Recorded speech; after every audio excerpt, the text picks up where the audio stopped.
तीन महामंत्र। ओम त्वमेव साक्षात् श्री महालक्ष्मी महासरस्वती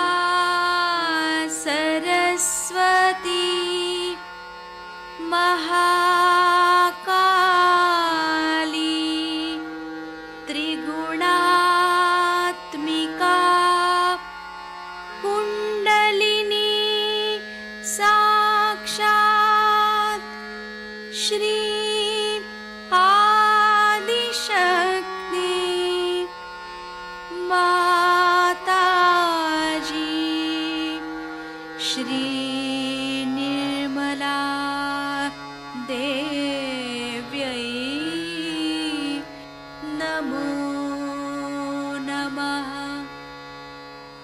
ॐ त्वमेव साक्षात् श्री कल्की साक्षात् श्री आदिशक्ति माताजी श्री निर्मला देव्यै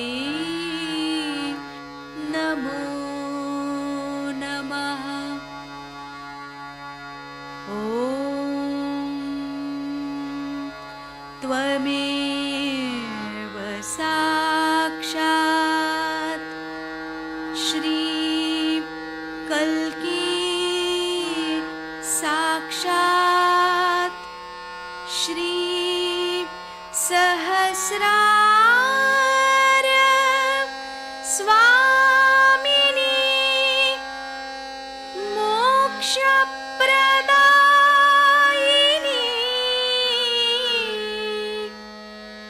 माताजी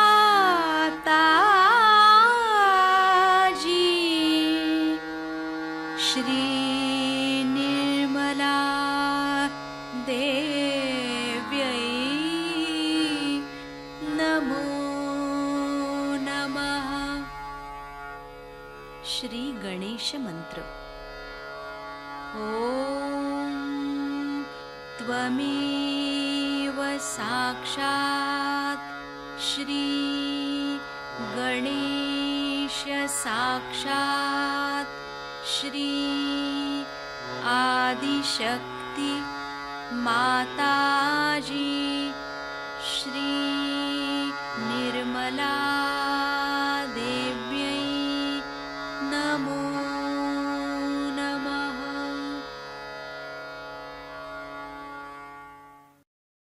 जय श्री माता जी। दोनों हाथ माँ के सामने हृदय में श्री माता जी को नमन करेंगे। श्री माता जी की छवि को अपने सेंटर हृदय पर स्थिर करेंगे। परम पूज्य श्री माता जी, कृपा करके हम सभी के हृदय को अपने रहने के योग्य बनाइए। श्री माता जी, हम सबको क्षमा कर दीजिए, हम सभी अज्ञानी हैं।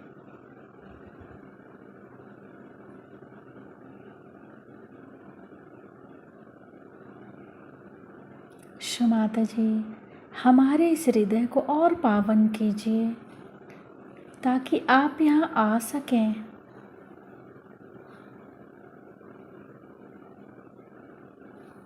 माँ की छवि को सेंटर हृदय पे निरंतर देखते हुए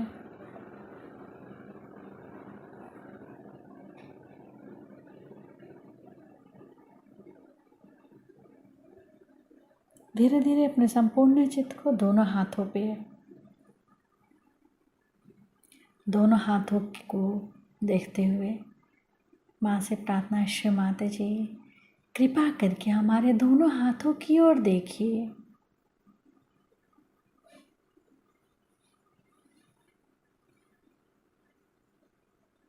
धीरे धीरे अपने संपूर्ण चित्त को सेंटर मूलाधार। सेंटर मूलाधार को अपने चित्त को वहाँ स्थिर करेंगे। श्री माता जी, आप ही तो श्री गौरी और गणेश हैं। कृपा करके हमारे अंदर श्री गणेश जी की निर्भयता दीजिए। श्री माता जी, हमारे अबोधिता और पवित्रता की रक्षा कीजिए।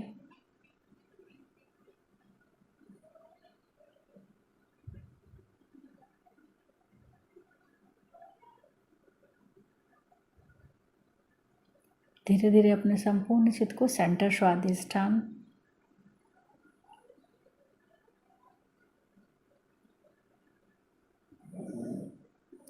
सेंटर नाभि, पूरा भवसागर,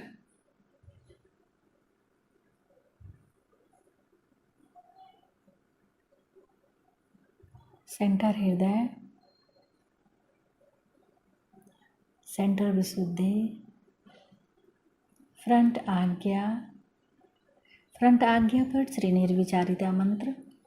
ओम त्वमेव साक्षात् श्री निर्विचारिता साक्षात् श्री आदि शक्ति माता जी श्री निर्मला देव्यै नमो नमः।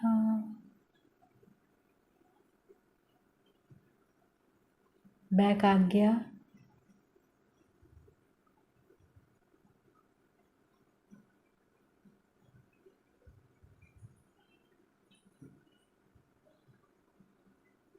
सहस्त्रार।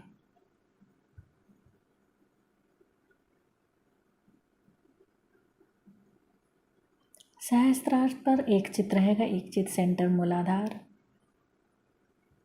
दोनों जगह एक साथ। सहस्त्रार से सेंटर मूलाधार,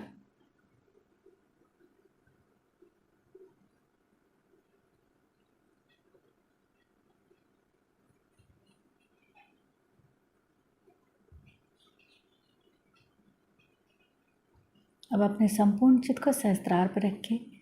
अमृतवाणी सुनेंगे। आते ही रहता है, लेकिन नया साल बनाने की जो भावना थी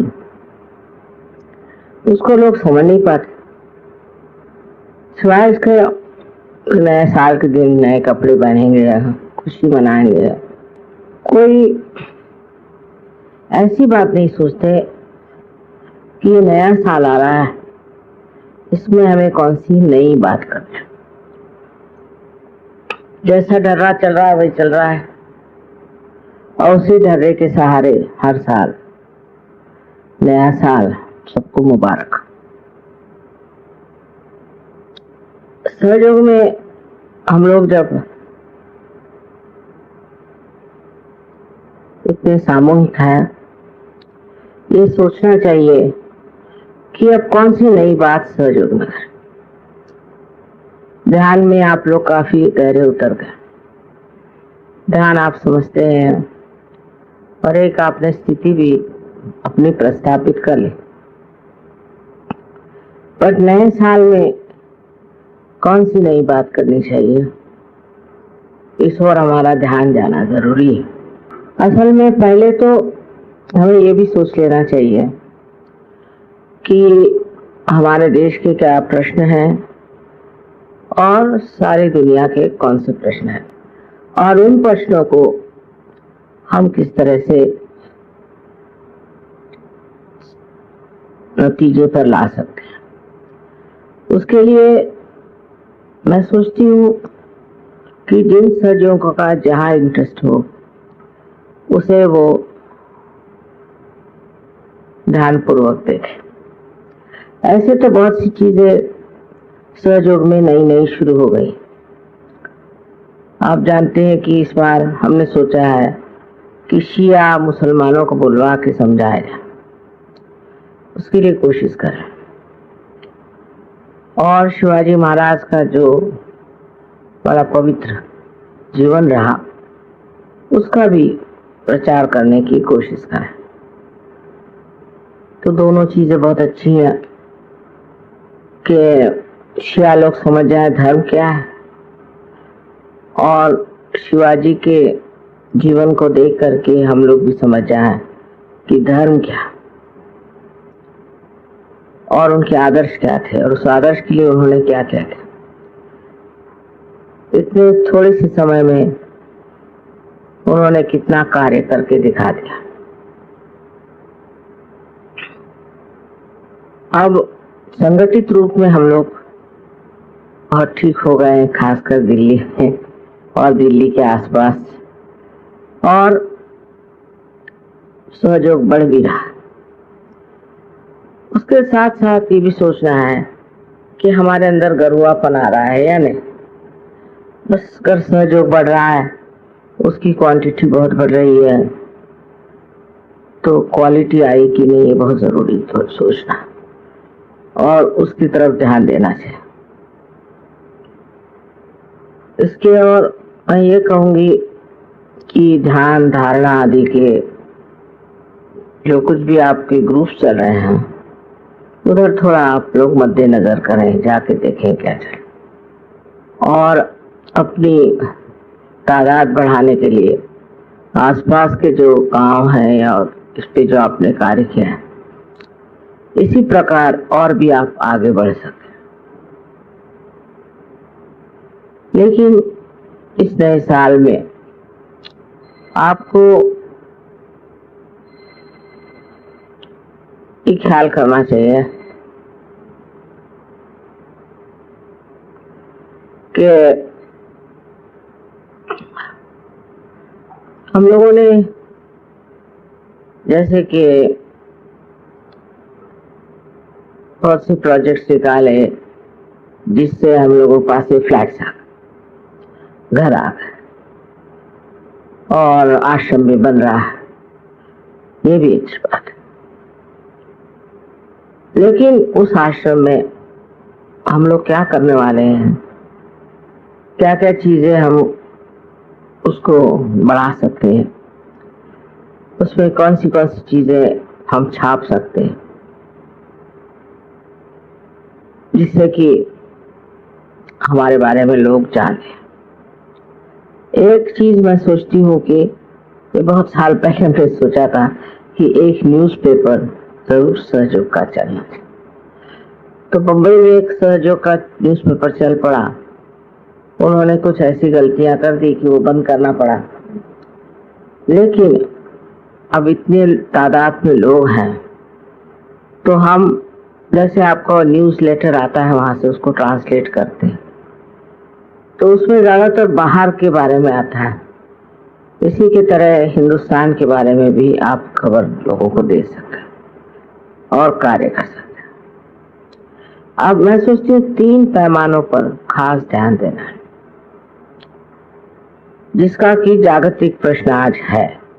उन तीनों चीजों पे आप अगर ध्यान दें तो पहली चीज मेरे समझ में आती है वो है शांति, कि हम अपने अंदर शांति प्रस्थापित करें और बाहर जो अशांति है उसका कारण ढूंढ के दिखाएं।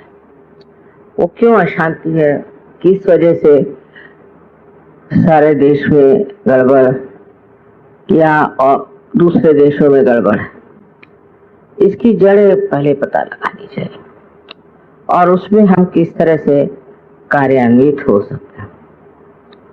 अब जैसे कि चेचन्या का प्रश्न है, तो हमने रशियन से बात करी, तो उनकी बात वो कहते हैं कि हमारी तो कोई छापता ही नहीं, सब वन साइडेड मामला चल रहा है।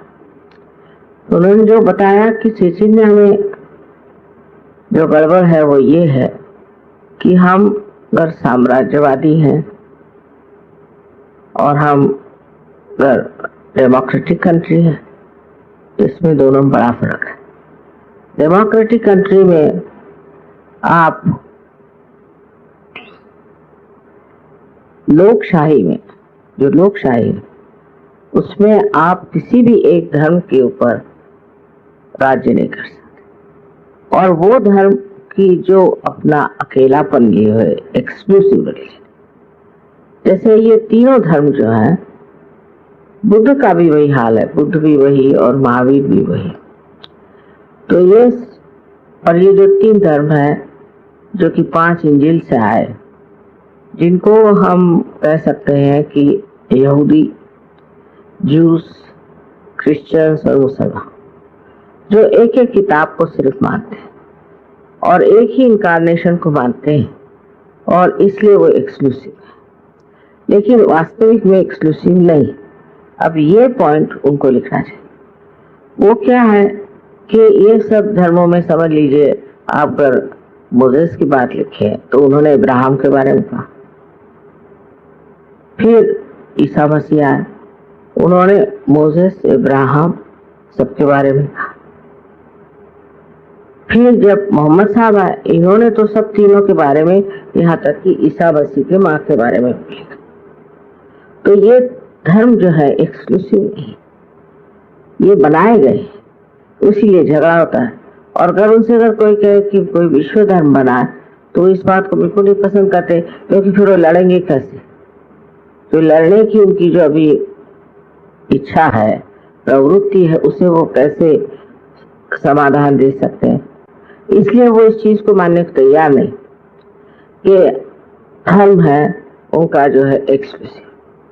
और ये सारे एक्सक्लूसिव धर्म के ऊपर हम अगर चाहें कि डेमोक्रेसी में एक एक इधर यहूदी आ जाए, इधर वो आ जाए, उधर वो आ जाए, तो झगड़ा चलते ही रहे। इसलिए उनको विश्व धर्म में आना चाहिए। विश्व धर्म में आते ही ये भावनाएं टूट जाएंगी कि हम अलग हैं और वो तो अलग है। अब देखिए, अगर आप देखें तो आज भी, इस वक्त भी हर जगह धर्म को लेकर के बड़े बड़े संग्राम हो रहे हैं। वो सब खत्म हो जाए, पर ये हो जाए कि ये धर्म एक्सक्लूसिव है ही नहीं, आप लड़ क्यों रहे? एक अगर यहूदी है तो वो मानता है, फिर ईसा मसीह वाले लोग हैं वो मानते हैं कि सब लोग उसी एक एक प्रणाली से ही निकले। जब ये बात है, जब वो कोई सा भी धर्म एक्सक्लूसिव नहीं है, तो ये झगड़ा लेकर के और सारे दुनिया में जो आज क्रंदन चल रहा है उसको बंद कर दें। तो उन्होंने यही कहा कि समझ लीजिए अभी चेचिन्या में ये मुसलमानों को हमने राज दिया। तो ये मुसलमान कौम अब प्रसिद्ध है कि एक एक आदमी 28 बच्चे तक पैदा करता है, और इन्होंने ऐसे बच्चे पैदा कर करके, और वो तो कहते हैं कि फैक्ट्री है वहाँ की औरतें, और अपने को मेजॉरिटी बना लिया। अब कल इनको अगर ये राज दे देंगे तो ये फिर यही करेंगे, और फिर आप उनको कैसे रोक सकते? तो इनके धर्म में जो है, जो कुछ भी शक्ति है वो ये है कि हम बहुत बड़े तादाद में, तो ये बढ़ाना कोई मुश्किल है इनकी। और इस तरह से ये अगर बढ़ गए तो ये तो सारे रशिया को खा जाएगी। तो ये रशियन क्यों नहीं होते? इसी एक धर्म को लेकर क्यों चलते? तो मुसलमानों का तो ये है कि अब जैसे हिंदुस्तानी है तो वो पहले मुसलमान है फिर हिंदुस्तानी, ये सारे देशों में। और अब यहाँ के मुसलमानों ने ऐसी चपत खाई पाकिस्तान में कि हर रोज 1818 से लेकर 20 लोग मारे जा रहे हैं जो हिंदुस्तान है।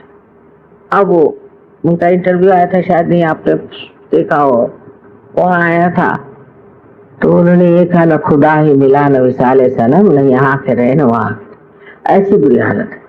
अब यहाँ के हिंदुस्तानी लोगों के खोपड़ी में आ रही बात कि हिंदुस्तान में जो लोग रुक गए वो बहुत समृद्ध हैं, वो सब ठीक है, उनकी कोई परेशानी। वहां तो सबको ये है कि कौन आदमी कल कट के खत्म हो जाएगा पता नहीं, ये दृश्य।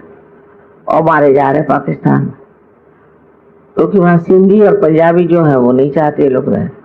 चाहे हिंदुस्तानी होने की वजह से उन्होंने अपना एक ग्रुप बना लिया और सब कराची के आसपास रहते हैं। अब कहते हैं मैं कराची दे दो, और क्योंकि हम मेजॉरिटी, अब कराची उनका एक ही पोर्ट है। तो सारे जो ये धर्म है, जो खासकर इस्लाम में जो सबसे बड़ी बात उन्होंने कही है कि जब तक तुम खुद को नहीं जानोगे तुम खुदा को नहीं जाने, पहले खुद को जानो। और जो दूसरी बात जिस पर इन्होंने आफत मचाई हुई है वो ये है कि ये निराकार को मानते हैं, साकार को मानते ही नहीं। जो निराकार को मानते हैं वो जमीनों के लिए क्यों लड़ रहे हैं? वो तो साकार जड़ चीज है। जब आप निराकार को मानते हैं तो निराकार को प्राप्त करें, और निराकार को प्राप्त किए के बगैर आप सिर्फ जमीनों के लिए लड़ रहे हैं, ये भी दूसरी गलत बात है। पर इन लोगों को समझाना आसान नहीं है और इनके तो खून सवार है। जो भी बात है, लेकिन कहीं कहीं ऐसे हम लोग आर्टिकल्स देना शुरू करते हैं, ऐसी बातें कहना शुरू करते हैं, तो लोग सोचने लगेंगे देखिए ये जो बात कह रहे हैं इसमें सच्चाई कितनी और झूठ कितना। और फिर ये भी देखेंगे कि हम आज तक लड़ते रहे मरते रहे, उससे हमें क्या फायदा।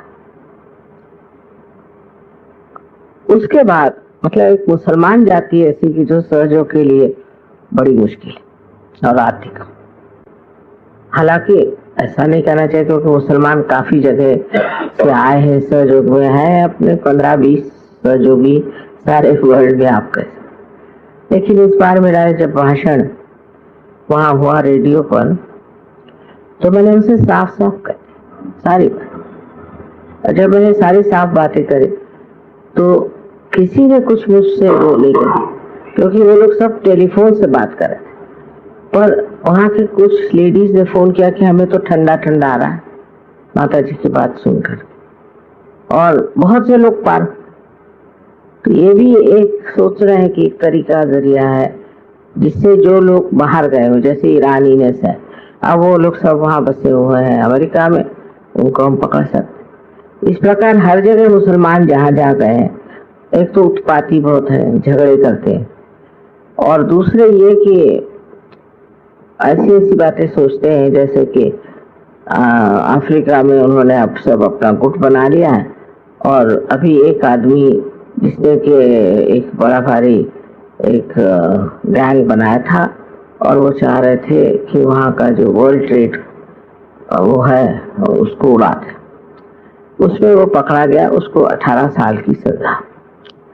तो ये लोग जहाँ भी रहते हैं उत्पाती है, समझते नहीं। समझाने की जरूरत है कि जब आप निराकार में विश्वास करते हैं तो आप जमीन के पीछे में क्यों लड़ रहे हैं। और दूसरी बेवकूफी की बात इनकी ऐसी भी जब आप मर जाएंगे और जब आप गाड़े जाएंगे, तो जब क़याम आएगा, जब रिजर्वेशन का टाइम आएगा, तो उस वक्त में आपके शरीर निकल आएंगे और उनको रिजर्वेशन हो। अब बताइए 500 साल बाद कौन सा शरीर का हिस्सा निकलेगा और किसको ये होने वाला। इस प्रकार आप सोचिए कि काफी अजीब चीज है, पर इसको किसी तरह से लिख करके और ये करके हम लोगों को चाहिए कि कुछ न्यूज़पेपर में ये लिखा जाए और उनको बताया जाए कि बेवकूफ़ी की बातें करते और इस बेवकूफ़ी में फंसे। और सबसे बड़ी तो बात है कि मोहम्मद साहब ने कुरान नहीं लिखी। 40 साल बाद मोहम्मद साहब की कुरान लिखी गई। ईसा मसीह ने कभी कोई बाइबल नहीं लिखी और नहीं मोसेस से कुछ लिखा। इस प्रकार ये भी बात है कि उसकी ऑथेंटिसिटी क्या है, इसके लिए आप लोग लड़ रहे हैं। अब ये अगर इस तरह से चलते रहे तो नर्क में जाएंगे और कोई इलाज तो मुझे दिखाई। तो बेवकूफ़ी की भी कोई हद होती है और ऐसी बेवकूफ़ी की बातें करके और इनका कोई कल्याण नहीं हो सकता। अब अगर इनमें से मुसलमानों में से कोई ढूंढो तो बहुत मुश्किल है। हो सकता है एक आध दो निकल आए और आदमी तो इतनी हिम्मत कर ले कि ये बातें कहे और समझाए। पर ये लोग सब डरते हैं कि वो मारे जाएंगे और उनको खत्म कर देंगे, पर ऐसा होगा नहीं, क्योंकि अगर सहज में आए तो कोई किसी को मार नहीं सकता। उतनी हिम्मत कोई अगर करे तो इन लोगों को समझा सकते हैं। और ये जो सबसे बड़ी चीज है कि हमारी शांति खत्म हुई है, ये धर्म की वजह से। ये जो अधर्मी धर्म है उसकी वजह से हमारे अंदर शांति। अगर एक चीज यही खत्म हो जाए तो युद्ध का कहती हूँ कि एटलीस्ट 75% प्रॉब्लम को सॉल्व हो जाए। अब दूसरी बात यह है कि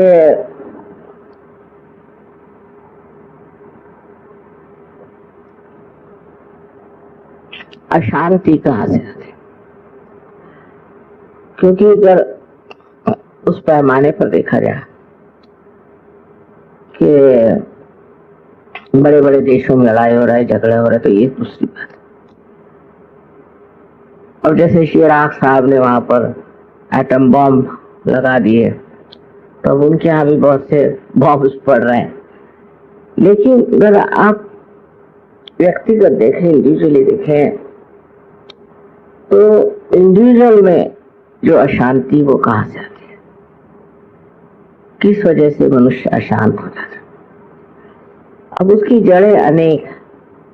आप कहेंगे जेलसीज हैं, एम्बिशंस हैं, ये है वो है, और राइट साइडेड आदमी हो तो अशांत रहेगा। लेफ्ट भी रह सकता है, क्योंकि लेफ्ट दुखी बन के रहेगा और राइट जो है वो अपने को सुखी समझ के रहेगा, पर है तो दोनों में ही अशांति। उसके लिए उनकी अशांति को हमें ठीक करना है। अब मेरी किताब में आपने पढ़ा होगा कि मैंने उसमें जीन्स के बारे में लिखा। समझ में आने से जीन्स ठीक हो जाते, और जब जीन्स ठीक हो जाएंगे तो इंसान अपने आप शांत हो जाए, कहने की कोई जरूरत नहीं, और उसकी सारी ही तबीयत बदल जाए। तो उसमें मैंने काफी एक्सप्लेन करके बताया है फास्फोरस पे, कि फास्फोरस जो जीन्स में होते हैं, तो जब आदमी ड्राई हो जाता है तो फास्फोरस एक्सक्लूड करता है, तो आप जानते हैं एक्सक्लूड करता है। तो अभी गर्ली कर कह रहे थे कि माँ ये तो पॉइंट किसी ने आज तक कहा नहीं। एक साहब को फास्फोरस पे 3 लोगों को नोबेल प्राइज मिला, पर ये जो बात आपने कही ये किसी ने आज तक कही। तो मैंने कहा भी ये नोबेल प्राइज के लिए तो गए ही हुए हैं, शायद हो ही जाएगा पीस पर बात क्या है कि जब आदमी के अंदर अशांति आ जाती है तो अशांति में ग्रुपबाजी हो सकती है। मैं सोचती हूँ 2 तरह से, एक तो अहंकारी लोगों की होती है, और दूसरी जो कि लेफ्ट साइडेड है, पजेस्ट। अफ्रीका की जो गड़बड़ है वो है पजेस्ट लोग, लेकिन बाकी जो है इनके अहंकार की। तो अगर अहंकार और पोजीशन दोनों को अगर हम लोग नष्ट कर दें तो हम शांत हो जाए, और उस शांति के माध्यम से हम स्वयं ही दूसरों को शांति दे सकते। तो ज्यादा ध्यान इधर करना चाहिए कि भाई देहात में गए, वहां लोगों को रियलाइजेशन दिया, सर उनको शांति का महत्व समझा। अब जैसे नॉर्थ के जो गांव है उसमें एक खराबी जो बहुत पाई जाती वो कि यहाँ पर मुसलमान मेंटालिटी की वजह से औरतों को बहुत दबाया जाता है, और फिर औरतों को जब आप दबाते हैं तो जब वो खड़ी होती हैं तो भी मर्दानों से बढ़ के। तो ये जो रिस्पेक्ट फॉर वुमेन होनी चाहिए, और यहाँ की औरतें भी ऐसी कुछ पिछड़ी हुई है कि वो समझ नहीं पाती कि अपना सेल्फ रिस्पेक्ट क्या है। अब सहयोग में मैं देखती हूँ हमारे यहाँ औरतें बड़ी कमजोर है, हालांकि मैं एक औरत, ध्यान नहीं करना, मतलब बैक बाइटिंग, झगड़ा लगाना, अभी ये धंधे चलते रहते, और सबसे बड़े तो डोमिनेशन। अब ये चीजें जो इन औरतों में आ गई है उससे अपनी शक्तिहीन हो जाती है, क्योंकि औरतों से शक्ति आती है, पोटेंशियल तो वो, और जब वो इस तरह से बिहेव करने लग जाती है तो सारे ही समाज की जो शक्ति है खत्म हो जाती है। तो सबसे बड़ी बात यह है कि अपनी औरतों में शांति प्रस्तापित करना चाहिए, और उसके लिए हस्बैंड में भी शांति होनी चाहिए। वो अगर शांत हो और वाइफ की रिस्पेक्ट करे तो मेरे ख्याल से बच्चों में भी शांति आ जाएगी, घर में भी शांति आ जाएगी। अब यहाँ पर जो एक तरह का एग्रेशन है पुरुषों का, वो वहां तक कभी सीमित रहेगा ही नहीं, वो वापस लौट करके आदमी पे आए। तो जो कंपेनियनशिप होती है, जो आपस में प्यार से बात करना, आपस में अच्छे से बात करना, सबके सामने किस तरह से बिहेव करना चाहिए, और वैसे भी इस चीज पे हम लोग